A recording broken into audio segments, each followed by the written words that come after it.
Hello students, welcome to the channel of Vedant classes. मैं Keval sir और आप सभी को जय श्री कृष्ण। कैसे हो आप सब लोग? एकदम मस्त। तो आज हम स्टार्ट करने जा रहे हैं एक नया लेक्चर मैग्नेटिक इफेक्ट्स का, जो क्लास 10 साइंस का चैप्टर 13 है। तो आज के इस लेक्चर में हम बहुत ही एक इंपॉर्टेंट टॉपिक डिस्कस करने वाले हैं, जो काफी बार एग्जाम्स में पूछते भी है, और उस टॉपिक का नाम है सोलेनोइड। तो चलिए जल्दी से स्टार्ट करते हैं सोलेनोइड। और अगर अभी तक आपने यहाँ तक जो प्रीवियस लेक्चर थे वो नहीं देखे तो जाके फटाफट देख लो। बढ़िया लेक्चर से सारे कंसेप्ट भी क्लियर हो जाएंगे, टॉपिक्स भी समझ आ जाएंगे। चलिए तो फिलहाल अभी लेक्चर में स्टार्ट करते हैं सोलेनोइड। तो सबसे पहले सोलेनोइड किसे बोलते हैं, डेफिनेशन लिखते हैं। A long straight conducting wire is bond, ठीक है, लपेट देना उसको, closely and separately in form of cylinder is called solenoid। ठीक है, तो सोलेनोइड यानी क्या है कि ऐसे एक वायर लेना है और उसको ऐसे गोल गोल गोल गोल गोल गोल गोल ऐसे लपेट देना है। ठीक है, तो ऐसा कोई चीज रहेगा। ठीक है, इतना अभी तो यहाँ पे हमने डिस्टेंस ज्यादा दिखाया है, इतना ज्यादा डिस्टेंस होता नहीं है। ठीक है, बट समझने के लिए डायग्राम ऐसे बनता है सोलेनोइड का। ठीक है, तो उसको ऐसे गोल गोल गोल गोल आपको लपेट देना है, तो उसको हम क्या बोलेंगे, उस डिवाइस को सोलेनोइड। लास्ट लेक्चर में हमने पढ़ा था कि मैग्नेटिक फील्ड ड्यू टू एक सर्कुलर लूप, जिसको हम रिंग भी बोलते हैं, कॉइल भी बोलते हैं, तो उसमें जो हमें मैग्नेटिक फील्ड मिल रहा था वो सेंटर में कैसे ऐसे स्ट्रेट लाइन पास हो रहा था। ठीक है, ऐसे रिंग के ऐसे सेंटर में से। तो उसका एक एप्लीकेशन है, तभी तो हमने सिर्फ एक टर्न ही लिया था। ठीक है, तो एक कॉइल था, तो ऐसे बहुत सारे कॉइल लगा दो तो वो मैग्नेटिक फील्ड कैसे बिहेव करेगा वो ये सोलेनोइड बताएगा। ठीक है, उसमें हमने सिर्फ एक कॉइल लिया था, यहाँ पे देखो हमने बहुत सारे कॉइल कंसीडर किए। ठीक है, so when you are taking the N number of turns तो उसका बिहेवियर कैसा होगा ये सोलेनोइड से पता चलेगा। ठीक है, चलिए तो अभी मान लो कि एक सोलेनोइड हम यहाँ पे कंसीडर कर लेते हैं, बढ़िया सा।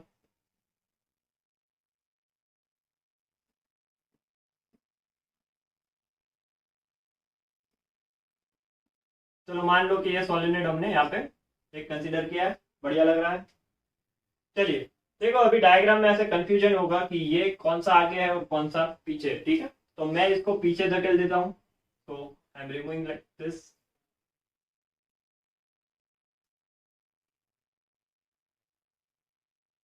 ठीक है, तो ये ऐसे आगे आ रहा है और वो पीछे से जा रहा है। ठीक है, ऐसा इमेजिन होगा। चलिए यहाँ पे मैंने एक स्प्रिंग रखी है। ठीक है, आई होप दिखेगी आपको। तो इट इज लाइक दिस। ठीक है, यहाँ पे देखो कि ये से आगे आएगा, ये आगे वाला पार्ट है, ये पीछे वाला पार्ट है, तो ऐसे आगे आएगा तो it will be like this. ये आगे आया और ये डॉट डॉट डॉट पीछे गया, फिर वापस आगे आया और यहाँ पे डॉट डॉट डॉट पीछे, आगे पीछे ऐसे घूम रहा है। तो देखो यहाँ से मैं देखूंगा, अगर यहाँ से ये मेरा पॉइंट ऑफ ऑब्जर्वेशन होगा, तो it is appearing as a clockwise. ये क्लॉकवाइज डायरेक्शन बन रहा है यहाँ से। ठीक है, एज्यूम करो ऐसे क्लॉकवाइज बन रहा है।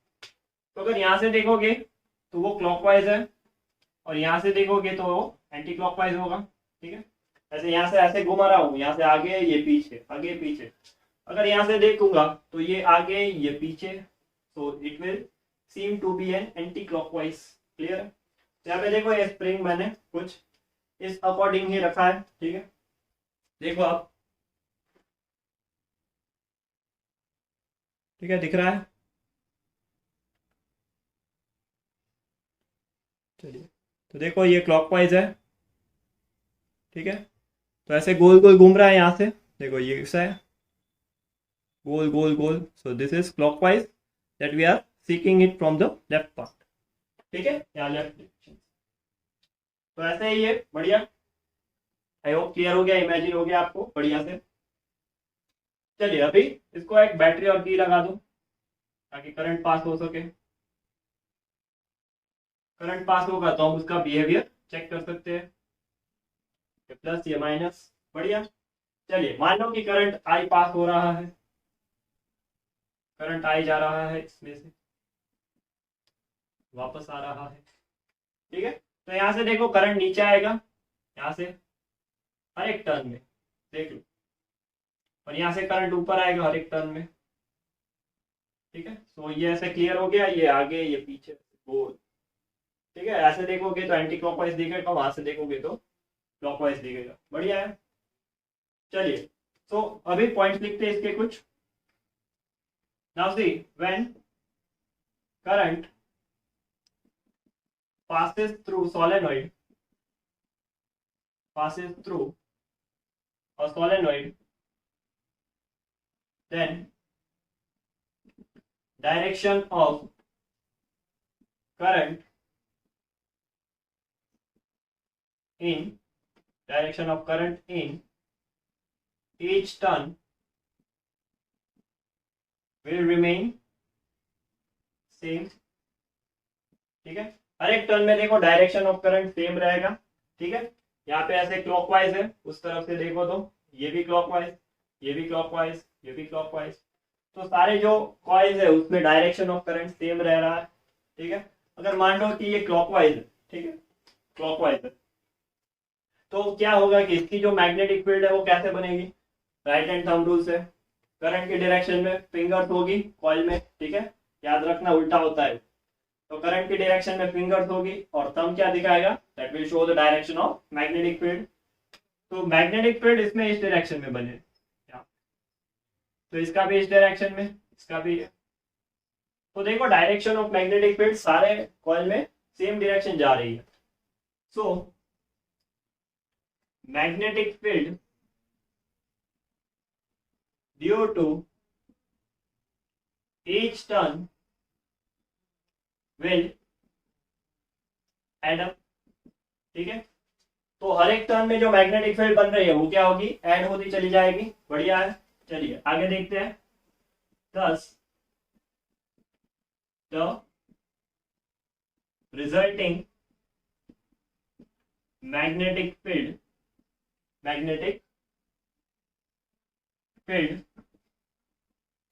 will be n times, n यानी क्या है, n यानी नंबर ऑफ टर्न्स, जितने टर्न्स रखोगे उतने टाइम्स स्ट्रॉन्ग होगी, and n times stronger compared to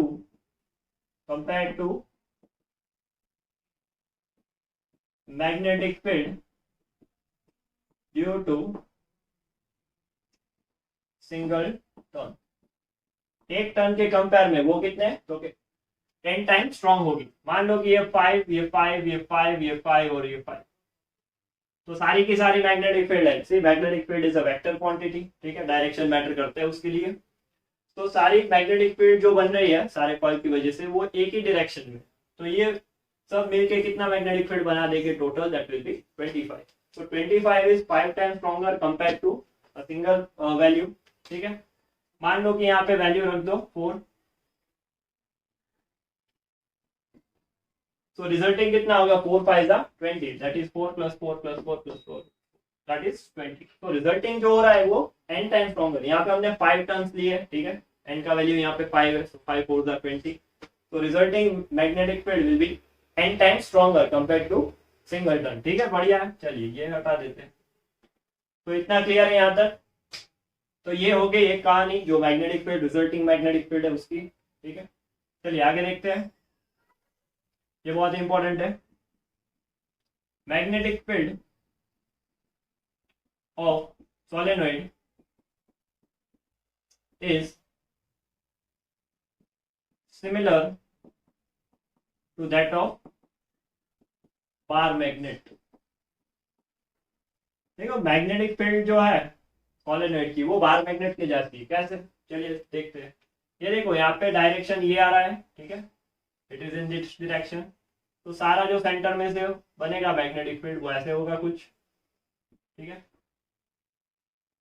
it will be like this, magnetic field सारी इस तरफ जा रही है। अभी देखो यहाँ से निकल के वो यहाँ पे वापस आएगी, ठीक है, इस तरह से इसका मैग्नेटिक फील्ड ऐसे निकल के यहाँ से वापस आएगा, समझ रहे हो बच्चों, ठीक है। फिर ये वापस आएगा, ये ऐसे इसका मैग्नेटिक फील्ड ऐसे जाएगा, इसका मैग्नेटिक फील्ड ऐसे जाएगा। बढ़िया है, वेरी गुड।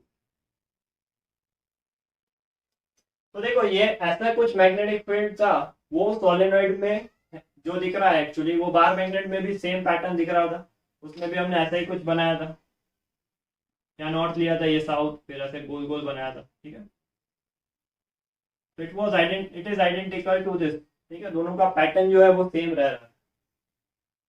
तो ये सवाल काफी बार पूछते हैं कि जो मैग्नेटिक फील्ड है सोलेनॉइड का वो किसके जैसा है, तो वो बार मैग्नेट के जैसा होता है। बढ़िया है, चलिए। तो hence one end of solenoid will behave as one end of solenoid will behave as north pole and other end will behave as south pole. तो एक एंड जो है वो नॉर्थ पोल बनेगा, एक एंड है वो साउथ पोल बनेगा। ठीक है, तो चलो सोचो कि नॉर्थ पोल कौन सा होगा, साउथ पोल कौन सा होगा, सोचो। सोच लिया?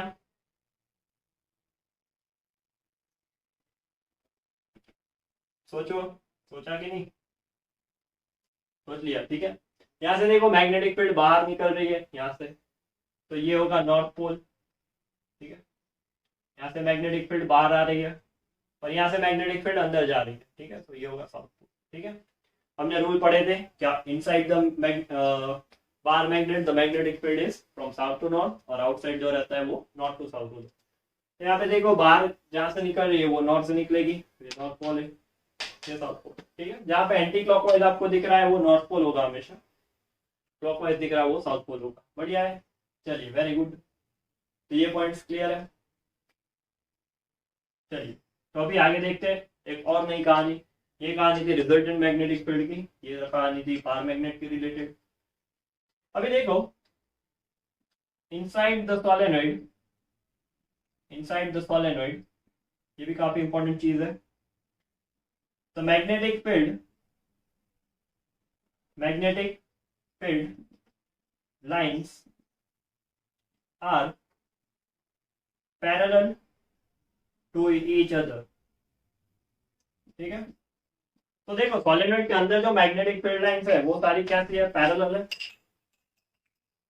वो सारी मैग्नेटिक फील्ड लाइन कैसी है, they are parallel to each other. ठीक है, ये पैरेलल है, तो पैरेलल मैग्नेटिक फील्ड लाइंस का मतलब क्या है, क्या होगा, हाँ यूनिफॉर्म होगा। बढ़िया, so it means that magnetic field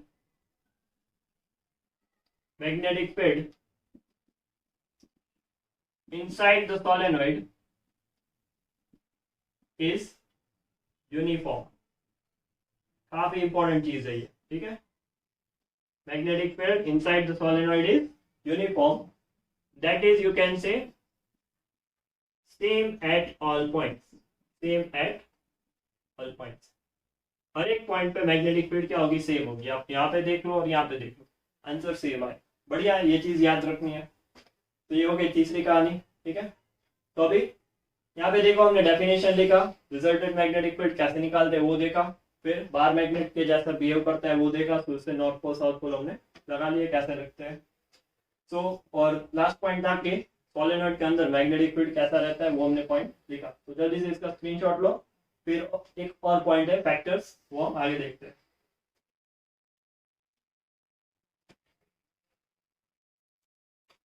चलिए, तो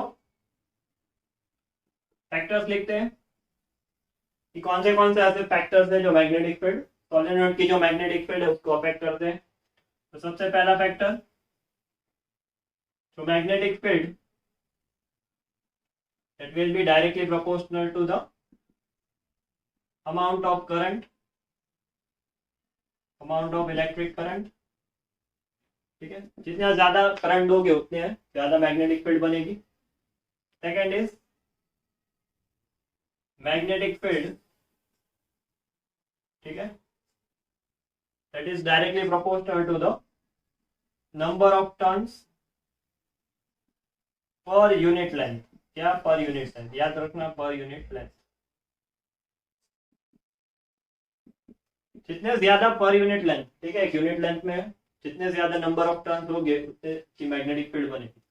ये पॉइंट का मतलब क्या है कि मान लो कि एक लेंथ एल है, ठीक है, ये लेंथ एल है, ये भी लेंथ एल है, ठीक है। चलिए, तो इसमें मान लो कि टर्न्स ऐसे है, तो इसमें 3 टर्न्स है, और मान लो कि इसमें टर्न्स ऐसे है, ठीक है। तो इसमें 5 टर्न है, इसमें 3 टर्न है, तो इसमें ज्यादा मैग्नेटिक फील्ड बनेगी, ठीक है। तो number of turns per unit length जिसमें ज्यादा उसमें मैग्नेटिक फील्ड बढ़िया, ठीक है। चलिए, तीसरा point, magnetic field that is inversely proportional to the distance। जैसे ही सोलेनोइड से दूर जाओ, क्योंकि बाहर मैग्नेट से भी जब दूर जा रहे थे आप तभी मैग्नेटिक फील्ड कम हो रहा था, ठीक है, तो उसमें भी सेम पॉइंट लगेगा, it will be inversely proportional to the distance, ठीक है, वो डिस्टेंस से इनवर्सली रिलेटेड हो। तो ये 3 फैक्टर थे जो अफेक्ट करते हैं, इसमें ये वाला फैक्टर बहुत important, number of turns per unit length. Clear है इतना? तो जल्दी से इसका स्क्रीनशॉट ले लो, एक्स्ट्रा नोट कर लो, शायद आपने ये नोट कर लिया, ठीक है। तो ये चीज नोट कर लो, यहाँ पे सोलेनोइड हमने खत्म किया। अभी इलेक्ट्रोमैग्नेट देखते हैं जो इससे रिलेटेड टॉपिक है। चलिए, अभी आगे बात करते हैं इलेक्ट्रोमैग्नेट की। तो देखो, अभी इलेक्ट्रोमैग्नेट होता क्या है, बहुत ही आसान है ये। See, a strong magnetic field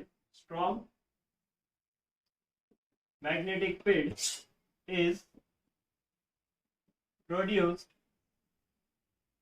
inside a solenoid which is used to magnetize a piece of magnetic material। जो होता है magnetic material, you can consider it as a soft iron, ठीक है। सॉफ्ट आयरन एक ऐसा मटेरियल है जो उसके सराउंडिंग में जो मैग्नेटिक फील्ड रहती है उसको कैप्चर कर लेता है और खुद मैग्नेट के जैसा बिहेव करता है, ठीक है। तो magnetize a piece of magnetic material, you can say like soft iron when placed inside a current carrying solenoid, ठीक है। So it is known as such magnet so formed are called electromagnets. इसको electromagnets बोलते हैं, ठीक है। ये हमने perfect definition लिख दिया कि जब भी एक सॉलिनॉइड होगा, ठीक है, ऐसे ये सॉलिनॉइड है, उसके अंदर एक सॉफ्ट आयरन का पीस रख दो, ठीक है, एक सॉफ्ट आयरन का ऐसे पीस रख दो, और जब भी उसमें से करंट पास होगा तो ये खुद अब मैग्नेट के जैसे बिहेव करे, ठीक है, तो उसको हम बोलते हैं electromagnet. See here, soft iron is used as electromagnet because reason क्या है सॉफ्ट आयरन यूज करने का, because it easily gets magnetized and easily gets demagnetized, ठीक है। वो जल्दी से ऐसे मैग्नेटाइज हो जाता है, जब भी करंट बंद कर दो यहाँ से तो वो डीमैग्नेटाइज हो जाता है। तो सॉफ्ट आयरन हम यूज करते हैं टू मेक एन इलेक्ट्रोमैग्नेट। अभी देखो, जब भी आप करंट बंद करोगे तो वो डीमैग्नेटाइज हो जाता है, so that is why electromagnets are also called